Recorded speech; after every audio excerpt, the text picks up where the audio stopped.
বাংলাদেশের চা এর রাজধানী Sreemangal.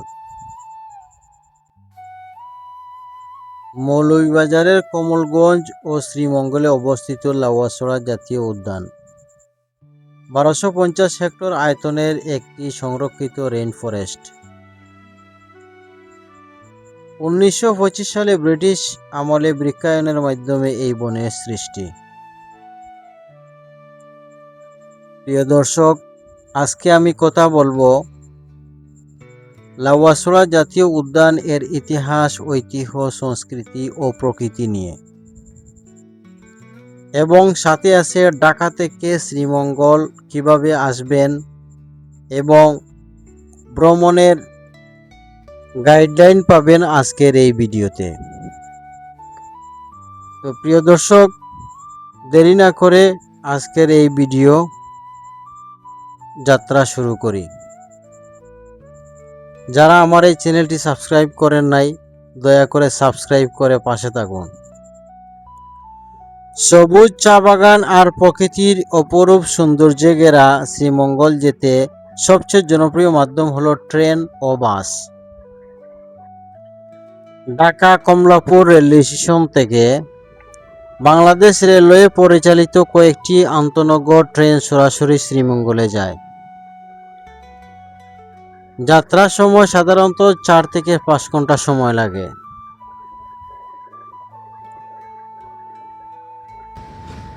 Parabat express, Jayantika express, Kalni express, Upaban express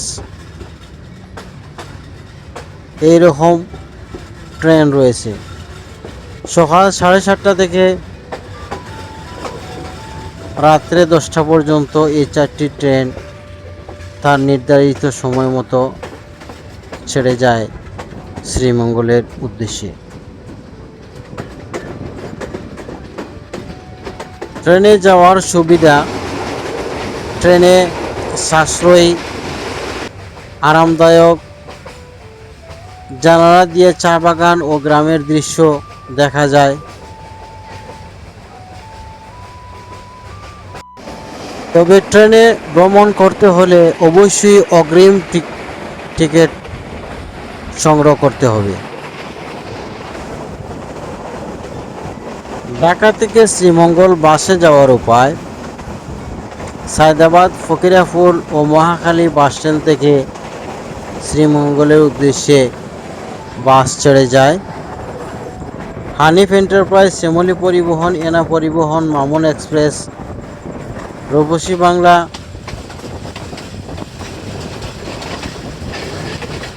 এরকম অনেক বাস পাবেন। বাসে শ্রীমঙ্গল যেতে পারেন। ভাড়া সাধারণত নন এসি প্রায় 500 থেকে 700 টাকা,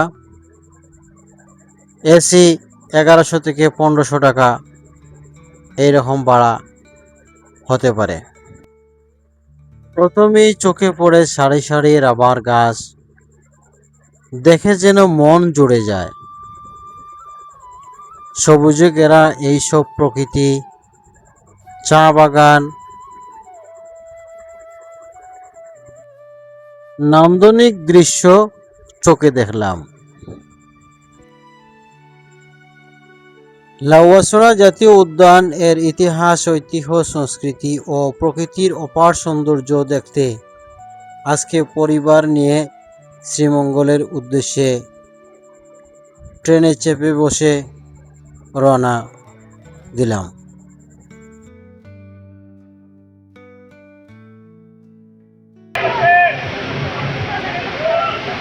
প্রিয় দর্শক, এখন আমরা আসছি শ্রীমঙ্গল লাউয়াছড়া জাতীয় উদ্যানে।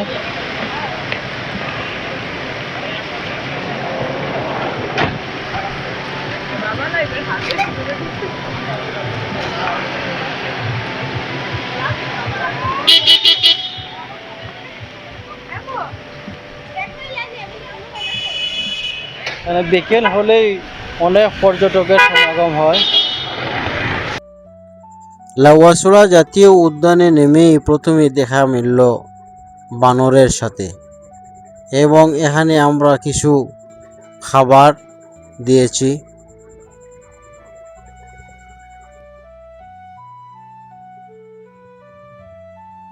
লাউয়াছড়া জাতীয় উদ্যানের মূল ফটকের পাশে রয়েছে অসংখ্য খাবারের দোকান, খেলনা জাতীয় দোকান।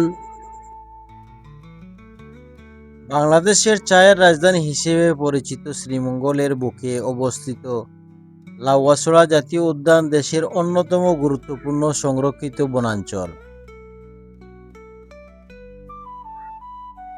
সবুজে মোড়ানো পাহাড়ি বন, শতবর্ষী বৃক্ষ, পাখির কলতান এবং বন্য প্রাণীর বিচরণভূমি হিসেবে এটি প্রকৃতিপ্রেমীদের কাছে এক স্বর্গরাজ্য। আর এই স্বর্গরাজ্য দেখতে দেশের বিভিন্ন প্রান্ত থেকে ছুটে আসেন অসংখ্য অগণিত পর্যটক।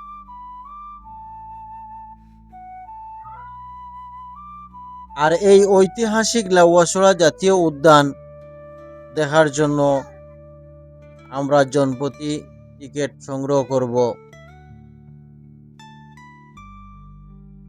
টিকিটের মূল্য 115 টাকা করে।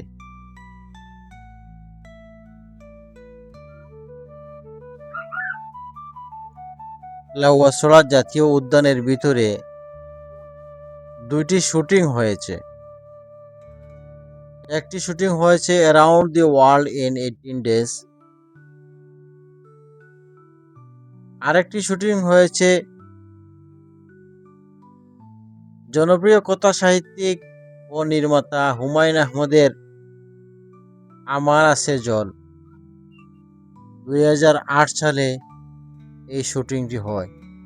এই 2টি শুটিংয়ের কারণে মূলত লাউয়াছড়া জাতীয় উদ্যান আরো বেশি পরিচিতি লাভ করে। তাহলে আমি এখন কাউন্টারে টিকিট সংগ্রহ করতেছি। 115 টাকা করে এক একটি টিকিট।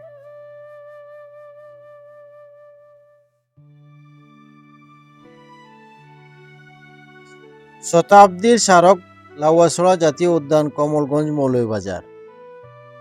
গেটটি এমনভাবে তৈরি করা হয়েছে যেমন প্রকৃতি তার নিজ হাতে তৈরি করে রেখেছে। আমরা মূল ফটকের ভিতর দিয়ে প্রবেশ করে নিলাম লাউয়াছড়া জাতীয় উদ্যানে।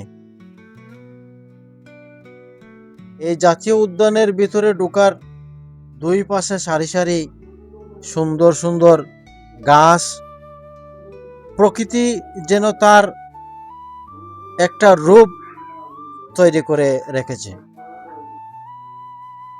লাউয়াছড়া জাতীয় উদ্যান প্রকৃতির এক জীবন্ত জাদুঘর। শ্রীমঙ্গলের চা বাগান, পাহাড়, বন আর পাখির গান মিলিয়ে এটি এমন এক স্থান যেখানে গেলে মনে হয় প্রকৃতি তার সবুজ আঁচল মেলে আপনাকে স্বাগত জানাচ্ছে। বাংলাদেশের প্রাকৃতিক সৌন্দর্যের কাছ থেকে অনুভব করতে চাইলে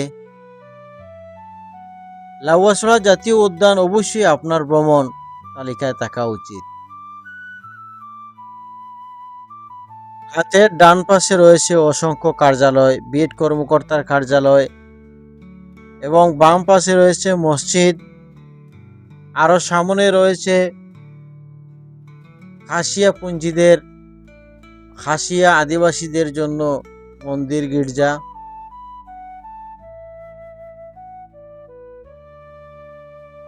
আমি এখন চলে আসলাম রেল লাইনের উপরে। এই রেল লাইনটি ঢাকা সিলেট রেল লাইন পথ। লাউয়াছড়া জাতীয় উদ্যানের ভিতর দিয়ে এই রেল লাইনটি চলে গেছে। লাউয়াছড়া জাতীয় উদ্যানের ইতিহাসের সঙ্গে জড়িয়ে আছে বিশ্বের অন্যতম বিখ্যাত চলচ্চিত্র around the world in 80 days এর একটি গৌরবময় স্মৃতি। 1956 সালে নির্মিত এই হলিউড চলচ্চিত্রটি বিখ্যাত ফরাসি সাহিত্যিক জুল ভার্ন এর উপন্যাস অবলম্বনে তৈরি হয়েছিল।